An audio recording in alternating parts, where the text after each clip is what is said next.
Welcome to the State of Tech, the European edition, Sunday, May 3, 2026.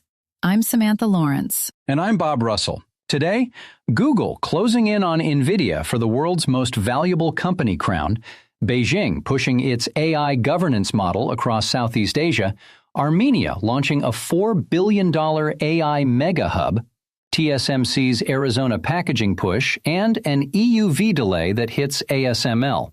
The energy companies quietly cashing in on the AI boom, and finally, the AI startup playbook for 2026.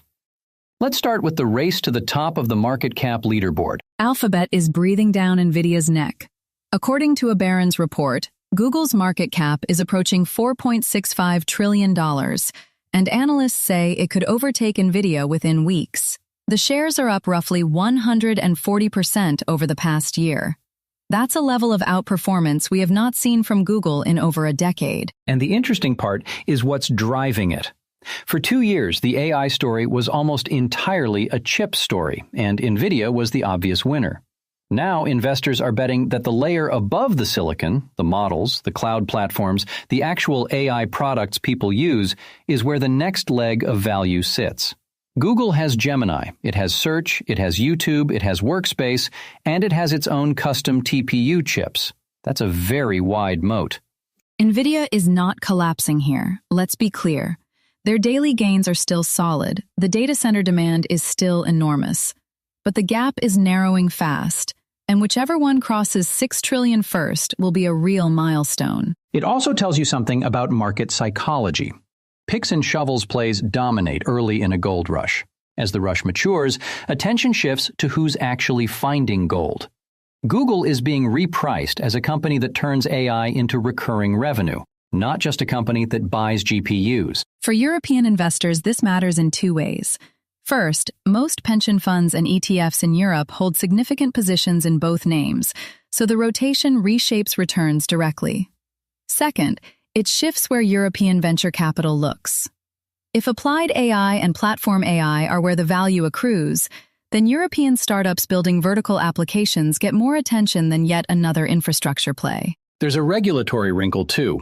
A more dominant Google means renewed scrutiny in Brussels. The Digital Markets Act already designates Google as a gatekeeper, and a $4.65 trillion Alphabet weaving AI into Search, Android, and Chrome will sharpen every antitrust conversation in Europe. And the bottom line is that the AI economy is consolidating around a very small group of hyperscalers. That's the real story underneath the share price. Beijing is making a serious diplomatic play around AI. President Xi Jinping is calling for stronger AI governance and for China to keep the initiative in AI development. And that vision is being rolled out across ASEAN through training programs, open-source model sharing, and bilateral cooperation deals. The framing is interesting. China is positioning what it calls its DeepSeek moment, the rise of cheaper, capable open-source models, as proof that there's a real alternative to the American closed model approach.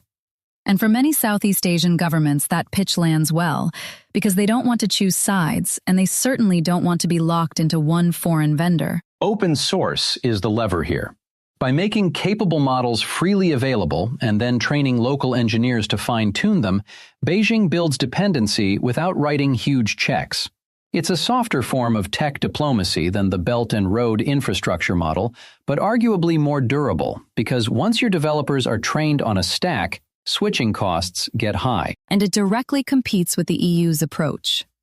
Brussels has the AI Act, with strict risk tiers, transparency obligations, and fundamental rights protections. China is essentially offering a lighter-touch governance package focused on state stability and economic growth. Two very different visions for the same region. For European companies operating in Southeast Asia, this gets complicated. If local rules start aligning with Chinese norms on data, content moderation, and model approval, European firms face a compliance split. They build to the AI Act at home, then to a different regime in Jakarta or Bangkok. And there's a standards battle in the background.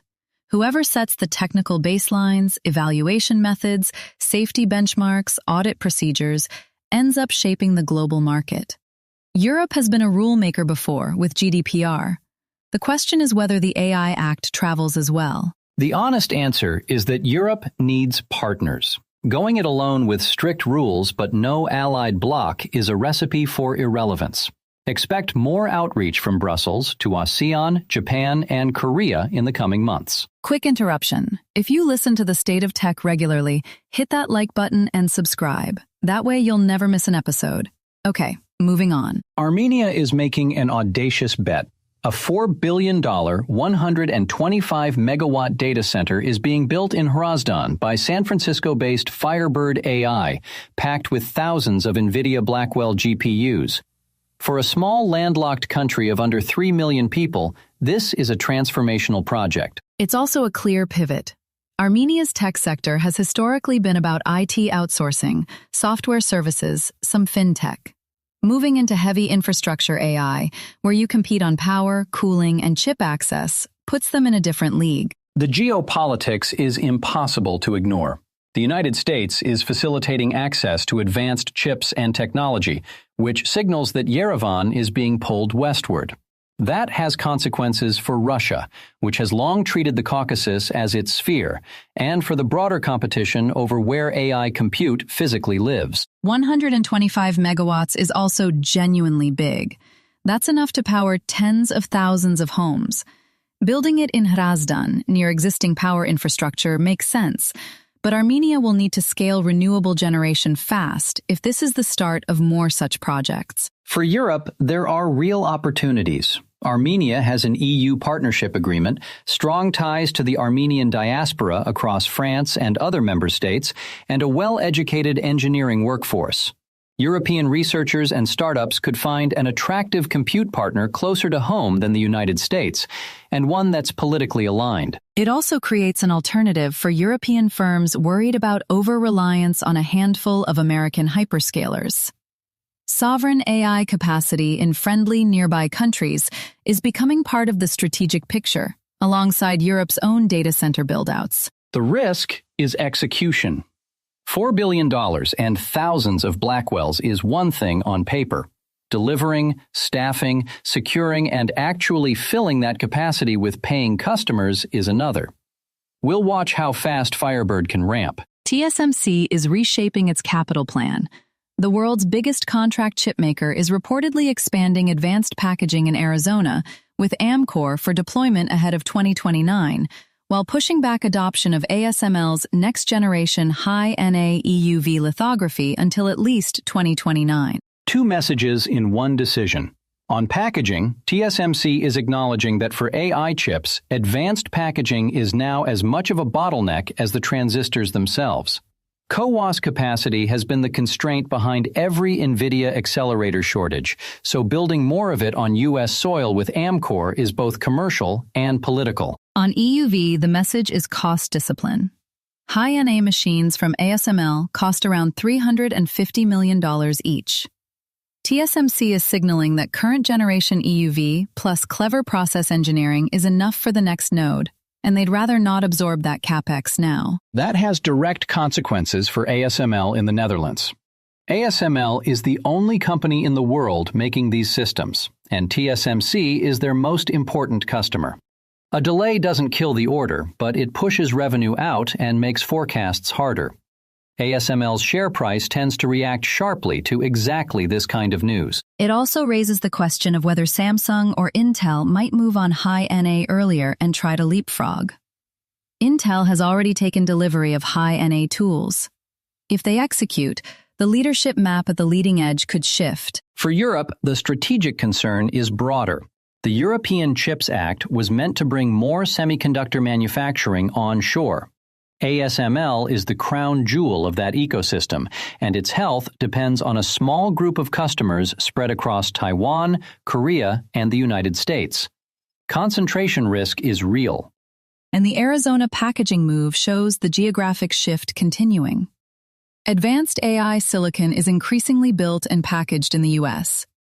Europe still has design strength and lithography, but the assembly stages of the AI supply chain are not coming here. Which means the next industrial policy debate in Brussels will probably be about packaging and assembly, not just fabs. This one is unglamorous, but huge. Companies like Williams in pipelines and Eaton in electrical equipment are reporting strong profits driven by AI infrastructure demand. Some analysts now estimate the total cost of building out global AI infrastructure could hit $85 trillion over the long term, a number that dwarfs current global GDP. That 85 trillion figure is a long-horizon estimate, not a near-term spend, but it captures the scale of the build-out. The way to think about AI is as a 5-layer cake. Energy at the bottom, then data centers, then chips, then models, then applications. The base layer is where the physical bottleneck sits right now. Williams moves natural gas, which increasingly feeds the gas turbines powering data centers. Eaton makes the switchgear, transformers, and power management gear that every hyperscaler needs by the truckload.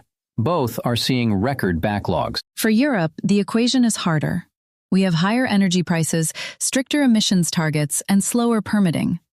Building gigawatt-scale data centers here means going through grid connection queues that are years long in markets like Ireland, the Netherlands, and Germany. But European energy companies stand to benefit too. Iberdrola, Engie, RWE, all of them are signing long-term power purchase agreements with cloud operators. Renewables plus storage plus nuclear is the European mix, and the AI build-out is accelerating investment across all three. There's also a societal question. If a single AI campus consumes as much power as a small city, do households pay more? Do industrial users get squeezed? Do emissions targets slip? Regulators are starting to ask whether AI data centers should face specific efficiency rules. Ireland is already there, effectively pausing new data center connections in parts of the grid. Expect that conversation to spread. The takeaway is simple. The AI race is a power race. Whoever has cheap, clean, reliable electricity wins. And to close, something a bit lighter, a kind of field guide for AI founders. A new analysis lays out what's actually working for AI startups in 2026 and what's quietly dying. The good news for serious builders is that the hype phase is over and real patterns have emerged. The winners are vertical AI for regulated professional work, so legal, medical, finance, where deep workflow integration and compliance create defensibility. Then developer tools, anything that makes engineers faster, and voice as infrastructure. Embedding voice into call centers, healthcare intake, logistics. And the losers list is brutal. Generic ChatGPT for X wrappers, plain API resellers with no extra value, and consumer AI hardware. That last one stings because we've watched several high-profile AI gadgets flop hard. Turns out, asking people to wear a new device just to talk to an AI is a tough sell when their phone already does it. The deeper insight is that compute access, control, and governance are now central business risks. If your startup depends entirely on one model provider's API, you don't really own your product. A pricing change or a policy update can wipe out your margins overnight. That's why investors are favoring teams that own their data pipeline, fine-tune their own models, or build genuine workflow lock-in. Being a thin layer on top of someone else's model is no longer a venture-scale story. For Europe, this is honestly encouraging. Vertical AI in regulated industries plays directly to European strengths. We have world-class legal and medical institutions, sophisticated financial services, and the AI Act actually gives compliant European startups a credibility edge when selling into regulated buyers. And voice infrastructure suits Europe's multilingual reality. A startup that can do natural, accurate voice AI across French, German, Italian, Polish, Dutch has a moat American competitors struggle to match. So the message to European founders is, don't try to out OpenAI. Pick a niche, go deep, own the workflow. And maybe skip the AI pin. Today we covered Google closing in on Nvidia, China's AI governance push into Southeast Asia, Armenia's $4 billion AI mega hub, TSMC's Arizona packaging and EUV delay, the energy boom behind AI, and the 2026 AI startup playbook. Want to know more or react? Visit stateoftech.eu or email us at info@doorzetters.net. State of Tech, the tech world in 15 minutes.